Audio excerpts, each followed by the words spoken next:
Kelly's Eye, brought to you by Ellis Brown Architects. Peter, what's Kelly's Eye looking at today?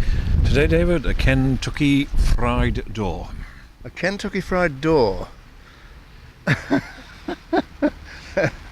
think you've got me a bit puzzled there. Go on. Well, we have to go back quite some time, and Gavin Stamp, who I'm sure a lot of listeners know of, his wife Alexander wrote a book. In fact, I'm sure maybe just before they were married, certainly under her maiden name of Alexander Artley, and it was called The New Georgians. Oh, right. And it was basically heading for conservationists, and it described various societies. And there was the Sloane Rangers, people who lived in Sloane Square and what have you. Anyway, these doors, which I think were made in Taiwan or something, there was one which was called the Kentucky. And the Kentucky was a hardwood door, but it had a built-in fanlight. Well, of course, in architectural terms, the fanlight goes above the door, not within it. So she coined this expression, the Kentucky Fried Door, from Kentucky Fried Chicken. Well, here we are in a building, which is a new building, and I have to say it blends in very well. And they've gone to a lot of trouble to replicate architectural styles from adjoining buildings. But lo and behold, they fall into the trap of putting a Kentucky Fried Door right in the middle. Yes, it's spoiling it? To me, yes. Yeah. Well, there's a lot of traffic passing by. We're on the edge of a busy road here. No one would know from that description so far where we are, except if we say that J.M. Pearson appears to be next door. And what else have we got round here? A car park opposite. There must have been a building here at one time, presumably. There was. You don't remember it. What was it? Remind me. Well, I think they kept coaches in behind here, but wasn't there a very small lean-to chemist shop? Bowman's Chemist? Bowman's. Yeah. Anyway, that's enough of that. Let's tell them where we are. We're in Peel Road in Douglas. We're in that section from the top of Bank Hill, which has spasms of being open and closed to the public, between there and the bottom of Hope Street. And on the town side, as opposed to the railway side of the road, a few years ago, two rather nice Georgian houses, and they were a very good example of that period, were demolished, leaving a gap. And now the gap has been filled by a building which I'm uncertain, I thought it was being built for office accommodation, but it's got several doorbells, so it's quite possible it's actually been built as apartments.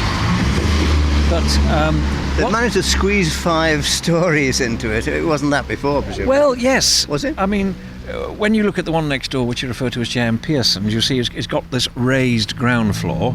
Yes. In this case, I think it's slightly more raised by the steepness of the steps, and then a first floor, then a second floor. But of course, in constructing this, they made a floor in the roof, and they've got 4 dormers. But they've copied their windows basically from the Pearson building, which I have to say aren't the original. The original windows in that have been widened to triple sash, which they've done here.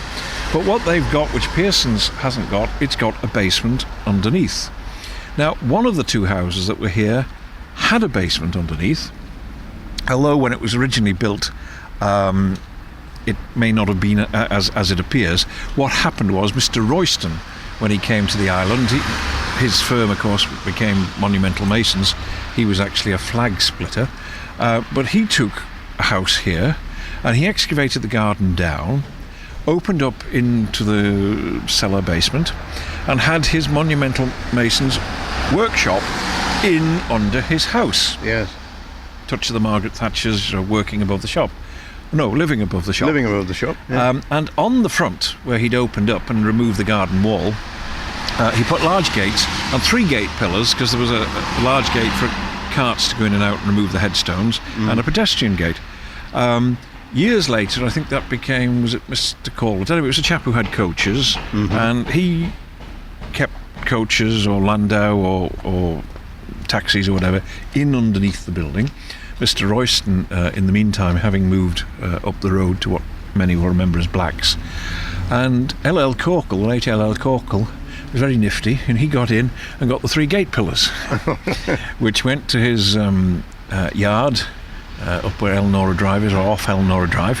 And in the 30s, when he built himself that rather fine house on Governor's Road in Onken on the right as you go in, called the Hague, he used 2 of the gate pillars. Yes. But I've never been able to find the third one. Right. And I rather think it was left where his workshop was. And anyway, when it was all sold up, the area was cleared, and I'm afraid it probably ended up in a tip. Yeah.